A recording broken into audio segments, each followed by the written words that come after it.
کہ از پردہ بروں آئد راز، لیکن یہ کہ یہ جان لیجئے کہ یہ جو کچھ بھی ہمارے ساتھ ہو رہا ہے اس میں ایک تو وہ ہمارا جرم، ہم نے اس علم کا دروازہ بند کیا، اپنے تصورات کو محدود کیا، دین کو مذہب بنایا، علم کو صرف علم دین تک محدود کیا، اس کو ہم نے گویا کہ سیکولر علم قرار دے کر اپنے دینی تصورات سے خارج کیا۔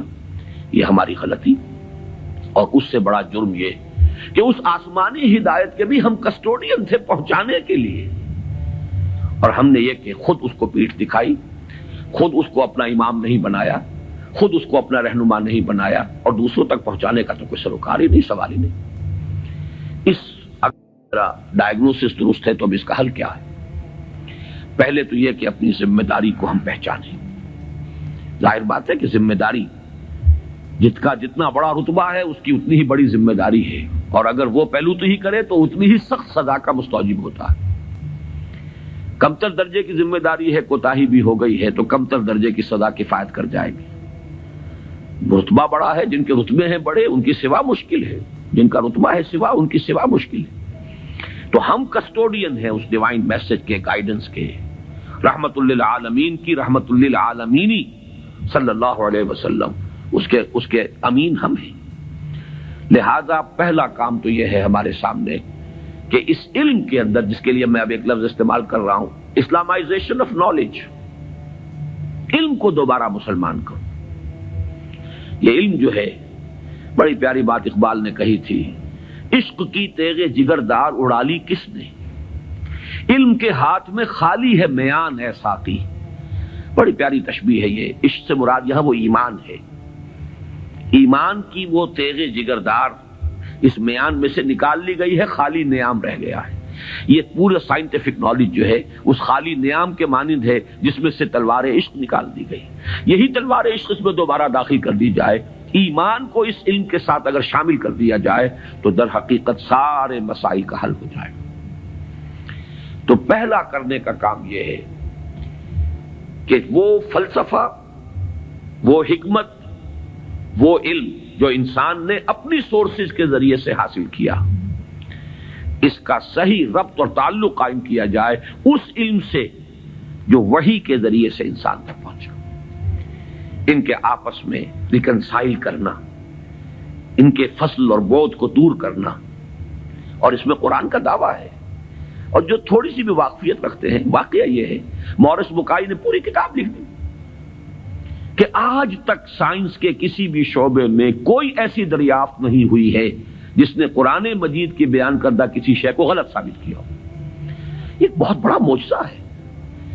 جیسے قرآن کے اعجاز کا اس وقت سب سے بڑا مظہر کیا تھا کہ تمہارے ہاں بڑے سے بڑے فصیح اور بلیغ اور بڑے بڑے خطیب اور شاعر موجود ہیں، اس قرآن جیسا کلام موضوع کر کے لے آؤ۔ اگر تمہارا خیال ہے کہ یہ اللہ کا کلام نہیں، محمد کا اپنا کمپوزڈ کلام ہے، تو لے آؤ، فاتو بسورۃ من مثلی۔ اور کوئی جھوٹ موٹ کو بھی کوئی جرت نہیں کر سکا، اتنی ان کے اندر کم سے کم شرافت تھی، کوئی جھوٹ موٹ کو بھی سامنے نہیں آیا کہ کہتا کہ یہ ہے، میں کلیم کرتا ہوں کہ یہ قرآن جیسا ہے۔ اسی طرح آج کا سب سے بڑا معجزہ یہ ہے کہ قرآن مجید 1400 برس قبل کی کتاب، اور آپ کے شاید علم میں ہوگا ٹورنٹو میں، کینیڈا میں، جو وہاں کی یونیورسٹی ہے، اس میں جو ایمبریولوجی کے جو سب سے بڑے ماہر ہیں، جن کی کہ ٹیکسٹ بک پوری دنیا میں چل رہی ہے ایمبریولوجی کی، علم جنین، حیران رہ گیا ہے وہ شخص کہ 1400 برس قبل، جبکہ ابھی مائکروسکوپ کا کوئی وجود نہیں تھا، اتنی کریکٹ ڈسکرپشن ایمبریولوجی کے سٹیجز، اس قدر صحیح اس کی جو ہے ڈسکرپشن، یہ ڈسکرپشن کہ بچہ جو ہے ماں کے پیٹ میں 3 جھلیوں کے اندر 3 دیواروں فی ظلمات ثلاث پرورش پاتا ہے۔ ابھی تو کوئی ڈسیکشن نہیں ہوئی تھی ہیومن باڈی کے، یہ جو فزیولوجی ہے اور اناٹومی بھی اس کا علم انسان کو نہیں تھا۔ یہ حقائق کیسے آئے؟ اسی لیے قرآن کہتا ہے، اس کا دعویٰ ہے سنوریہم آیاتنا فی الآفاق وفی انفسہم حتی یتبین لہم انہ الحق۔ قریب انہیں دکھائیں گے اپنی نشانیاں اور آیات، آفاق میں بھی، ان کے اپنے اندر، اپنے نفس میں بھی، یہاں تک کہ یہ بات بالکل ثابت ہو جائے گی کہ قرآن حق ہے۔ پہلے ہمیں اسے برنگ آؤٹ کرنا ہے، اس کو سامنے لانا ہے۔ پھر یہ کہ وہ حکمت اور فلسفہ، اور ادھر سے ایمان، جس کو کبھی مولانا روم نے کہا تھا چند خانی حکمت یونانیاں حکمت ایمانی آرا ہم بخاں. کب تک یونانیوں کی حکمت پڑھتے رہو گے، اس کا فلسفہ پڑھتے رہو گے؟ کبھی قرآن کا فلسفہ، قرآن نے جو حکمت سکھائی ہے اسے بھی پڑھو. یہ ریویلڈ نالج ہے، یہ ریویلڈ وزڈم ہے، یہ ایکوائرڈ نالج ہے، یہ ایکوائرڈ وزڈم ہے. ان دونوں کے درمیان ربط قائم ہونا چاہیے، جو علم کلام کا موضوع رہا ہے ہمیشہ. آج ضرورت ہے ایک نئے علم کلام کی، اس لیے کہ وہ قدیم علم کلام جو تھا وہ اس فلسفے کے حوالے سے تھا جس کی بنیاد منطق تھی. آج جو علم کلام ہے وہ چاہیے جو سائنٹیفک ڈیٹا جو انسان نے کلیکٹ کیا ہے اس کے ساتھ صحیح ربط و تعلق قائم کرے قرآن مجید کا اور اس کی دی ہوئی تعلیمات کا. اس سے یہ ہے کہ یہ گیپ جو ہے وہ برج ہوگا اور اس کے اندر ایک توحید کا رنگ پیدا ہوگا بجائے سنویت کے یہ علم اور یہ علم اور. ایک بڑی سادہ سی مثال میں آپ کو دے رہا ہوں. ایک بڑے نیک نوجوان تھے، یہ کوئی 10-15 سال پرانی بات بتا رہا ہوں. ایم ایس سی باٹنی انہوں نے کیا. ریلیجس ایکٹیوسٹ، بڑے میدان میں مذہب کے لیے بڑے جوش و خروش سے کام کرنے والے. میں نے ان سے پوچھا کہ آپ کا کیا خیال ہے ڈاروین کے نظریے کے بارے میں؟ کہنے لگے کفر ہے. میں نے تھوڑا سا پاز کیا، میں نے کہا ٹھیک ہے وہ کفر تو ہے، لیکن تم نے کیا ہے، وہ مجھ سے کافی چھوٹے ہیں عمر میں نے کہا تم نے کیا ہے ایم ایس سی باٹنی. مجھے تو اس حوالے سے بتاؤ کہ جو اس بایولوجی کے فیلڈ میں اس کے لیے جو دلائل ہیں، جو اس کے لیے شہادتیں ہیں، جو اس کے لیے ثبوت دیے گئے ہیں، ان کے بارے میں کیا رائے ہے؟ تو بلیو می ان کا جواب یہ تھا وہ تو بہت کنونسنگ ہے. یہ ہے وہ سپلٹ پرسنالٹی. ایک شے جو بڑی کنونسنگ ہے، ایم ایس سی باٹنی کی ہے، اس میں جو کچھ پڑھا ہے اس کی روح سے وہ سمجھ رہے ہیں کہ ڈاروین کا نظریہ ارتقاء بڑا کنونسنگ، اس کے لیے مواد موجود ہے، دلائل ہیں، شواہد ہیں، لیکن ہے کفر. یہ سپلٹ پرسنالٹی، دماغ کے ایک گوشے میں ایک چیز ہے، دوسرے گوشے میں دوسری چیز ہے. یہ سپلٹ پرسنالٹی اس دنیا میں کوئی کام نہیں کر سکتی. کمپوز پرسنالٹیز، ایک وحدت جس کو کہا ہے قرآن نے علی وجہ البصیرت قل ھذہ سبیلی ادعو الی اللہ علی بصیرۃ انا ومن اتبعنی. اے نبی کہہ دو یہ میرا راستہ ہے، میں اللہ کی طرف بلا رہا ہوں، تو اندھیرے میں ٹامک ٹوئیاں نہیں مار رہا ہوں. علی وجہ البصیرت، نہ صرف میں بلکہ میرے ساتھی جو میرا اتباع کر رہے ہیں وہ بھی دونوں آنکھوں سے راستہ دیکھ کر چل رہے ہیں اور بلا رہے ہیں اگر اس راستے کی طرف تو علی وجہ البصیرت بلا رہے ہیں. پہلا تو یہ پرابلم ہے ہمارا اور یہ بہت بڑا چیلنج ہے. دوسرا پرابلم یہ ہے کہ یہ سوشل سائنسز میں اور جو سوشل انسٹیٹیوشنز ڈیولپ کیے ہیں انسان نے، اکنامک انسٹیٹیوشنز ہے، پولیٹیکل انسٹیٹیوشنز ہیں، تھیوری آف اسٹیٹ ہے، پھر اس ریاست کے آرگنز ہیں، ایگزیکٹو ہے، جوڈیشری ہے، لیجسلیچر ہے، کہنے کو خیر چوتھا جو ہے پریس کو کہا جاتا ہے، لیکن تین ہے بنیادی. یہ جو نوع انسانی نے جیسے سائنٹیفک ترقی کی ہے اسی طریقے سے انسٹیٹیوشنز ڈیولپ کیے ہیں، بڑی قربانیاں دی ہیں. ہم تو خلافت راشدہ کے خاتمے کے بعد پھر ملوکیت کے دامن میں آ گئے تھے.